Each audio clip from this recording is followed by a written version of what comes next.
Hi everybody, I hope you are doing well. Today we will talk about how to fix or how to solve the problem of kicking you out on Suno. You will click on settings. Here you will click on apps, default apps, app settings. In this page you will click here on Suno app.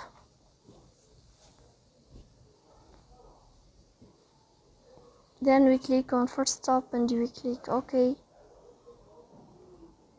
Here you will enter to storage. In this page of storage we click on clear cache. Then we click on Play Store and you will search about the application of Suno to update it. So that's all. Don't forget to support